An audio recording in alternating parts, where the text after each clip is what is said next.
آج میں آپ کے ساتھ ایک بہت ہی خاص اور تاریخی ڈش شیئر کر رہی ہوں، فلسطینی مقلوبہ۔ مقلوبہ عربی زبان کا لفظ ہے جس کا مطلب ہے الٹا ہوا یا پلٹا ہوا، اپ سائڈ ڈاؤن، اور اس ڈش کا نام بھی اسی وجہ سے رکھا گیا کیونکہ اسے آخر میں دیگچی سے الٹ کر یعنی پلٹ کر ایک ڈش میں نکالا جاتا ہے۔ سبزیاں، گوشت اور چاول جب تہہ در تہہ ترتیب میں سامنے آتے ہیں تو منظر ہی کچھ اور ہوتا ہے۔ مقلوبہ کی تاریخ بہت پرانی ہے۔ یہ ڈش 7ویں صدی عیسوی سے فلسطین اور شام کے علاقوں میں بنائی جاتی رہی ہے۔ کہتے ہیں کہ یہ پکوان ان دنوں میں بہت مشہور ہوا جب بڑی تعداد میں لوگوں کے لیے جلدی اور مزیدار کھانے کی ضرورت ہوتی تھی، جیسا کہ جنگوں کے بعد یا بڑی فیملی گیدرنگز میں۔ صلاح الدین ایوبی کے زمانے میں بھی مقلوبہ کا ذکر ملتا ہے۔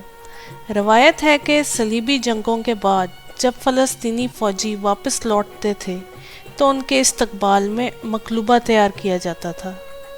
چونکہ گوشت، سبزیاں اور چاول ایک ہی برتن میں اکٹھے پکتے تھے، اس لیے یہ کھانا آسان بھی تھا اور توانائی سے بھرپور بھی۔ آج بھی فلسطین میں مقلوبہ کو محض کھانے کی چیز نہیں سمجھا جاتا، بلکہ یہ مہمان نوازی، محبت اور اتحاد کی علامت ہے۔ جب خاندانوں میں کوئی خوشی ہوتی ہے، جیسے شادی، عید یا کسی مہمان کا استقبال، تو مقلوبہ بنانا ایک لازمی رسم ہے۔ اب ایک دلچسپ بات بتاتی ہوں۔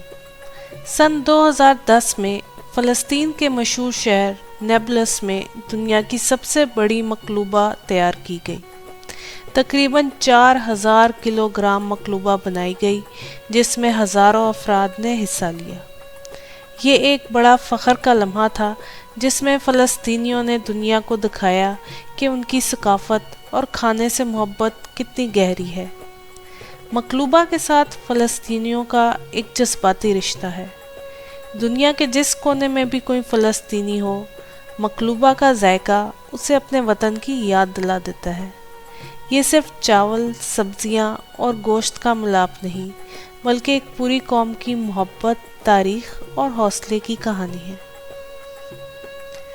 تو دوستو، مقلوبہ جب بھی بنائیں، ذائقے کے ساتھ ساتھ فلسطین کی کہانی کو بھی یاد رکھیں، اور ہاں، اسے ضرور آزمائیے گا۔ یہ نہ صرف مزیدار ہے بلکہ مہمانوں کو بھی بہت پسند آئے گی۔ ایک بار بنائیں گے تو بار بار بنانا چاہیں گے۔